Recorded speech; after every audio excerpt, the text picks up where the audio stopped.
बहुत सारे एयरपोर्ट्स पानी के पास बने हैं और इसकी काफी सारी वजह हैं। सबसे पहले, ज्यादातर एयरपोर्ट्स बड़े शहरों में स्थापित हैं और बड़े शहर आमतौर पर किसी न किसी रूप में पानी के पास बनाए जाते हैं।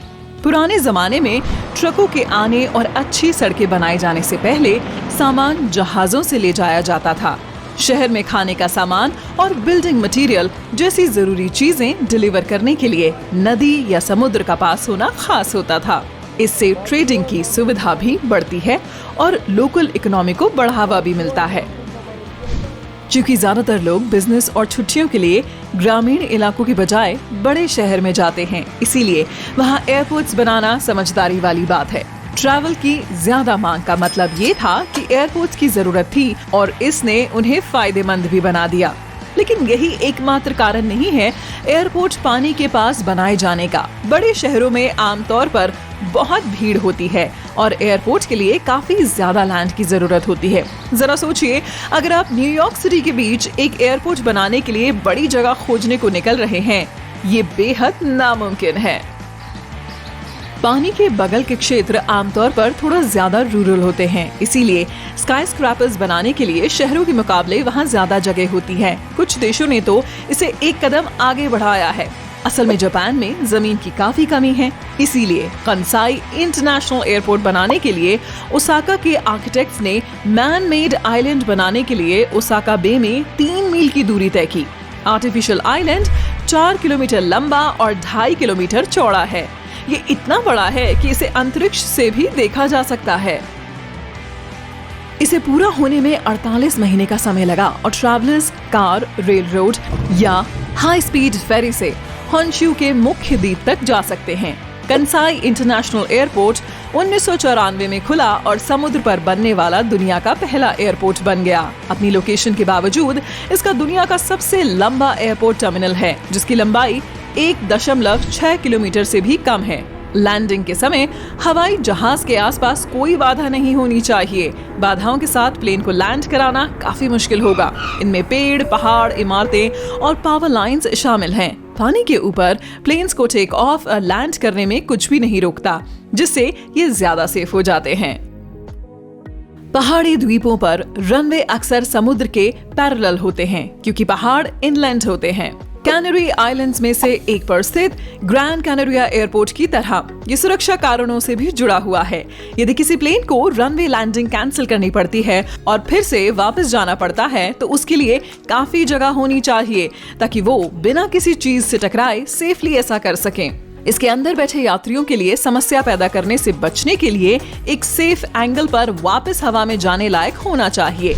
बड़े शहरों या पहाड़ी इलाकों की तुलना में इस सुरक्षित ऊंचाई तक पहुंचना समुद्र के रास्ते से ज्यादा आसान, तेज और सुरक्षित है।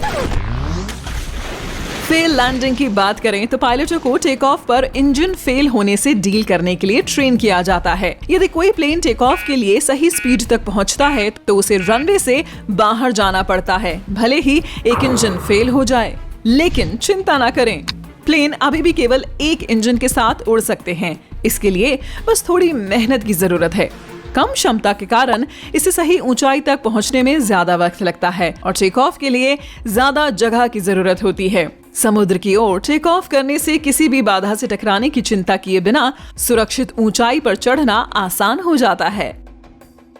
वाटर लेवल पर एयरपोर्ट बनाने का एक और कारण ये है, हवा उतनी ही हल्की होती जाती है। ये इंजनों के जोर को कम करने के साथ साथ विंग से प्रोड्यूस होने वाली लिफ्ट का कारण बनता है। हाई एरिया से निकलने का मतलब है कि प्लेन्स के लिए टेक ऑफ करना मुश्किल होगा। पैसे के मामले में इसका मतलब होगा लंबे रनवे बनाना, जिनमें ज्यादा पैसा खर्च होगा और कोई भी ऐसा करना नहीं चाहता। इसका मतलब ये है कि प्लेन्स को कम फ्यूल की जरूरत होती है, क्योंकि वे टेक ऑफ पर उतना फ्यूल नहीं जलाते। साथ ही शोर कम होता है, क्योंकि प्लेन को उतनी मेहनत नहीं करनी पड़ती। प्लेन्स के कम शोर करने के बावजूद एयरपोर्ट पर शोर का स्तर काफी ज्यादा होने वाला है। जरा सोचिए, जब आप रात को सोने की कोशिश कर रहे हो तब आपके घर के ऊपर से प्लेन जूम करते हुए सुनाई दे रहे हैं। ये एक खास वजह से है कि एयरपोर्ट्स आमतौर पर किसी भी रेजिडेंशियल एरिया से दूर कोस्ट पर बनाए जाते हैं, क्योंकि मछलियां आमतौर पर शोर की कंप्लेंट फाइल करने के लिए नहीं जानी जाती हैं। कुछ देशों में एयरपोर्ट्स को वास्तव में शोर से प्रभावित आसपास के मकानों को अपग्रेड करना पड़ता है। जर्मनी ऐसे देश में से एक है। वे छतों को बेहतर बनाने से लेकर उस शोर को कवर करने के लिए वॉल इंसुलेशन लगाने जैसे सब काम करते हैं। कोस्ट पर इन्हें बनाने का मतलब है कि उन्हें इन सभी महंगे अपग्रेड्स के लिए पे नहीं करना पड़ता, जिससे एयरपोर्ट का काफी सारा खर्च बच जाता है। कोस्टल एरिया में उड़ान के लिए मौसम के फायदे भी हैं। समुद्री हवाएं स्थिर हवाएं हैं जो पानी से जमीन की ओर चलती हैं। प्लेन ज्यादातर हवा के साथ लैंड और टेक ऑफ करते हैं, जिससे ये एयरपोर्ट बनाने के लिए एक उचित जगह बन जाती है, क्योंकि अप्रत्याशित तेज हवाओं के कारण फ्लाइट्स को देरी नहीं होगी। हालांकि बसंत और गर्मी के मौसम में समुद्री हवाएं बहुत अच्छी होती हैं, पर पानी के पास के क्षेत्र में पतझड़ और सर्दियों के दौरान फॉग का खतरा हो सकता है। इसीलिए इस जगह के अपने फायदे और नुकसान हैं। लेकिन हर एयरपोर्ट कोस्ट पर नहीं है, क्योंकि ये कई मसले भी खड़े करता है। सबसे बड़ा कारण है पक्षी। हमारे पंख वाले दोस्त सभी स्वादिष्ट मछलियों के कारण किनारों से प्यार करते हैं, लेकिन वे पायलटों के लिए बड़ी दिक्कत खड़ी कर सकते हैं। हालांकि एयरपोर्ट पक्षियों को डराने वाली टैक्टिक्स यूज करके इन्हें मैनेज करते हैं। पक्षी असल में शोर को नापसंद करते हैं और प्लेन्स कोई शांत चीज तो है नहीं। एयरपोर्ट भी जोरदार आवाजें करते हैं और रास्ते में आने वाले पक्षियों को हटाने के लिए बाज को भी ट्रेन करते हैं। हालांकि समुद्र के करीब इन्हें बनाने को लेकर सबसे बड़ी रिस्क बाढ़ है। एयरपोर्ट बनाने में भारी मात्रा में पैसा खर्च होता है और प्लेन्स भी सस्ते नहीं होते। 2018 में कंसाई हवाई अड्डे पर जेबी तूफान आया था। उन्हें 2 दिनों के लिए सभी ऑपरेशंस कैंसिल करने पड़े और पानी इतना ज्यादा था कि इससे प्लेन्स के इंजन खराब हो गए। जबकि कोस्टल एयरपोर्ट ने बाढ़ से बचाव के लिए उपाय किए हैं, लेकिन हर चीज को आंधी से बचाना काफी मुश्किल है। बढ़ते समुद्र के स्तर और कठोर मौसम में तेजी के साथ बाढ़ के होने की संभावना भी और ज्यादा है। दुनिया के 100 सबसे बिजी एयरपोर्ट्स में से 1/4 समुद्र तल से 10 मीटर से कम ऊंचाई पर हैं और उनमें से 12 तो 5 मीटर से कम हैं, जिनमें न्यूयॉर्क, सैन फ्रांसिस्को और शंघाई शामिल हैं।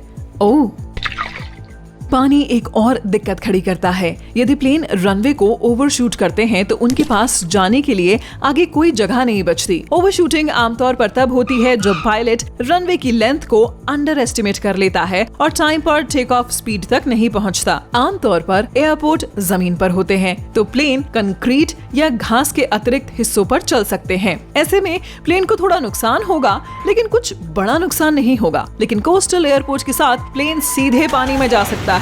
सौभाग्य से नई टेक्नोलॉजी ऐसा होने से रोकती है। ये नई किट पायलटों को फ्लाइट की सभी कैलकुलेशन में एंटर करने देती है, जिससे मौसम की स्थिति भी शामिल है जो टेक ऑफ को प्रभावित कर सकती है। ये सिस्टम कैलकुलेट करता है कि प्लेन को रोकने के लिए कितने लंबे रनवे की जरूरत होगी।